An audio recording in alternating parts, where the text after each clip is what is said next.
Why did the entire establishment lose its mind over 2 seconds in a Trump retruth? It wasn't because of a racist meme. It was the fear that their 2026 election rigging plans are being exposed. Because just like in the last 2 presidential elections, the globalists are wargaming the 2026 midterms, and we just caught them admitting it. Now, if you listen to the left, that retruth was proof that Donald Trump is a racist. If you listen to parts of the magosphere, it was just Trump trolling the Obamas. They're both missing the point. That post was about fraudulent elections, and the president himself said it. If you take a look at that and see the whole thing, it was a small section at the very end, but that was about fraudulent elections, which we have a lot of them. We're going to get it stopped. And I liked the beginning. I saw it and just passed it on. And I guess probably nobody reviewed the end of it because what I saw at the beginning was really, really strong. It was about fraudulent elections. And anytime I see that stuff and when it's credible, you put it up. But somebody slipped and missed a very small part. The reason the establishment went into overdrive wasn't the 2 seconds they played on loop. It's because the Trump administration is now moving on every front to plug the holes in our election system. From DNI Director Gabbard's role in Georgia, to the fight for the SAVE Act to make sure only citizens vote, to the president's idea that the federal government should run elections in 15 states. Because everything rides on the midterms. The globalists know that if they can't stop a MAGA victory in 2026, they won't be able to stop the American system from coming back. And that terrifies them more than anything else Donald Trump is doing. I'm Susan Kokinda. I've been fighting vote fraud since the Carter election in 1976, when I saw a federal judge rule that our evidence did prove massive vote fraud in New York, but Jimmy Carter still became president. So I know what the score is, and I know that securing the 2026 midterms for Donald Trump is being fought on a much bigger battlefield than most people understand. So if you want to fight on that battlefield, please hit those like, share, and subscribe buttons so we can stay in touch and expand our reach. Here's what I'm going to cover today. First, I'm going to expose the empire's midterm election strategy to delegitimize Trump and his policies before a single vote is cast. Second, how that strategy was already being tested in places like Texas.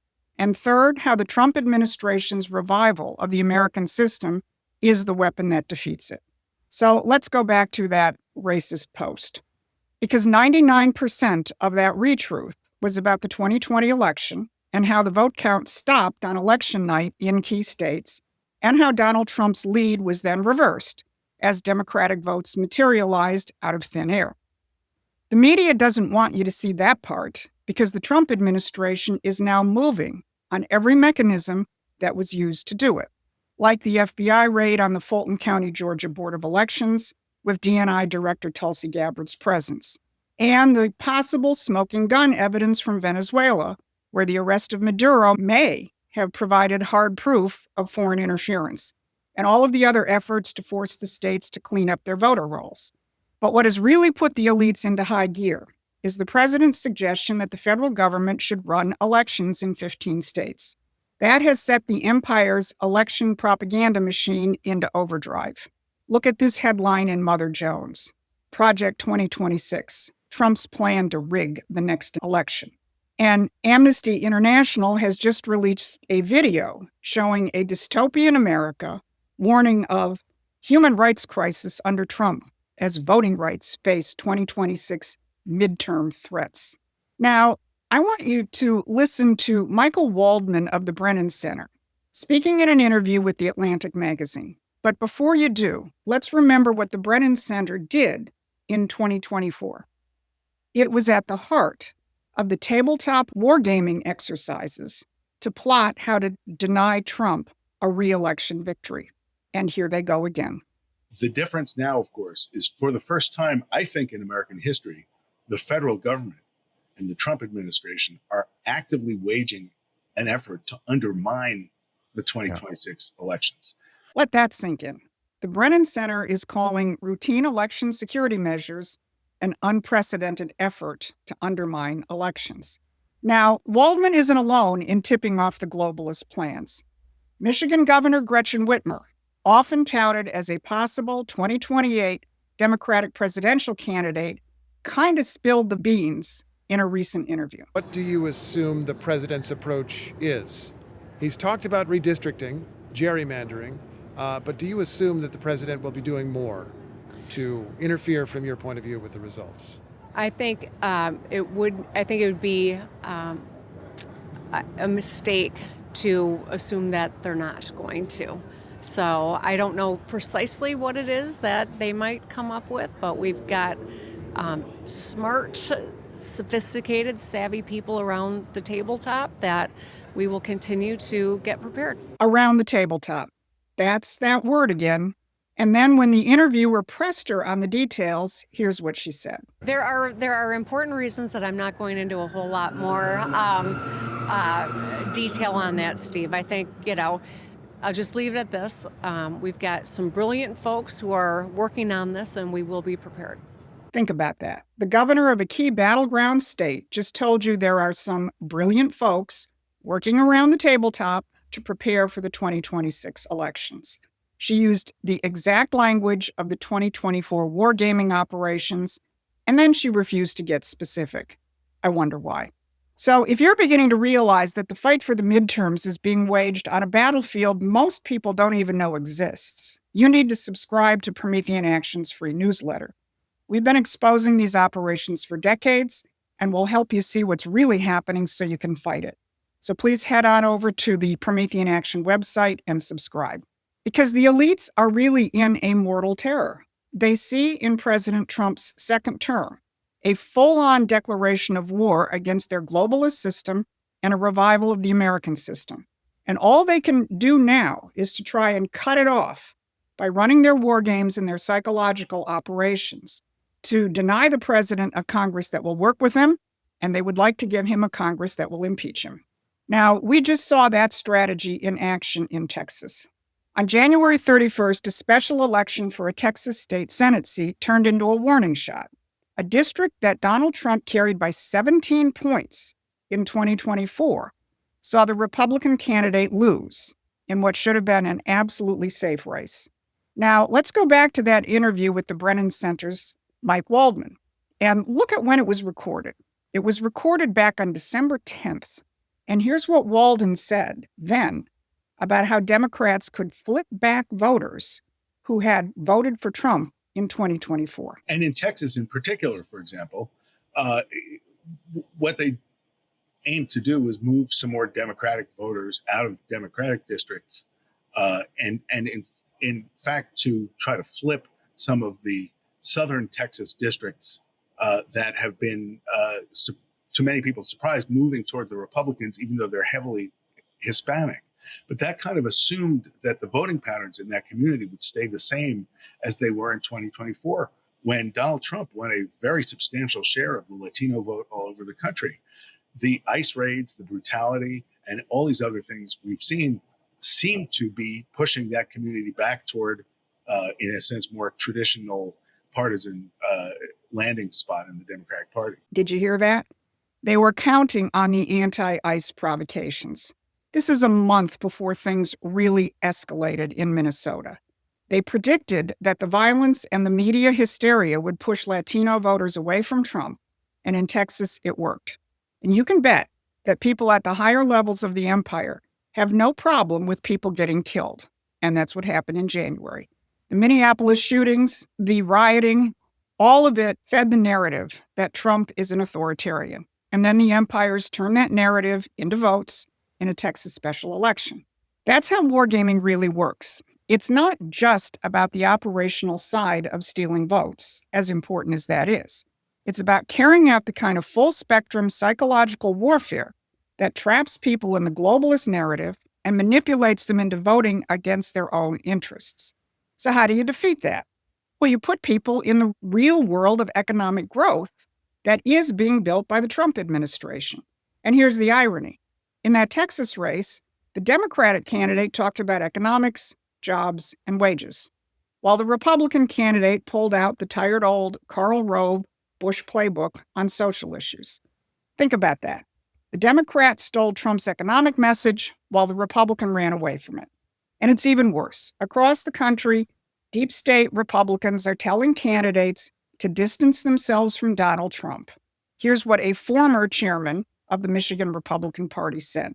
Michigan GOP can sweep 2026, stick to issues, avoid Trump.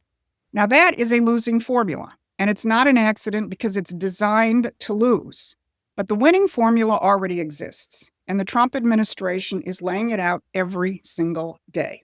The winning formula is the American system, and in the past few weeks, the Trump administration has put the globalists on notice. Your system is finished.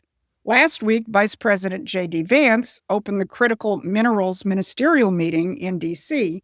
with a frontal attack on one of the key pillars of the British imperial system, their control of raw materials through cartels and their three trade policies. We see telltale signs of a market distorted beyond recognition, one that punishes strategic investment, one that punishes diversification, and one that punishes long-term planning. This is crazy. We should have the kind of global markets, the kind of domestic markets that reward long-term planning, that reward strategic thinking, and that's exactly what we're trying to do. I think every single one of us represented in this room has become dependent on arrangements we did not choose, and right now, arrangements that we cannot control. We all face the same vulnerability: access to the things that protect our people and sustain our way of life. Everything from missile defense systems to energy infrastructure to advanced manufacturing to emerging technologies. The fundamental supply chains that support these industries sometimes can vanish in the blink of an eye without any control or influence from many of the countries in this room. And we in the Trump administration believe it is the business of the government, of the people's government elected just over a year ago, to confront such problems. Did you catch that? He said that giving up the ability to develop your own critical minerals is crazy, and it is. Losing control over vital sections of your economy, like minerals and rare earths or food, is a hallmark of imperialism. It gives the globalists enormous power to economically blackmail nations. Now, this administration initiative on strategic minerals, called Project Vault, isn't just for the United States. It's open to participation by other countries. And believe me, the empire doesn't like that. This blow for economic sovereignty follows on the administration's Davos offensive, where the Trump team declared globalization dead. And that came right on the heels of an earlier interview by U.S. Trade Ambassador Jameson Greer.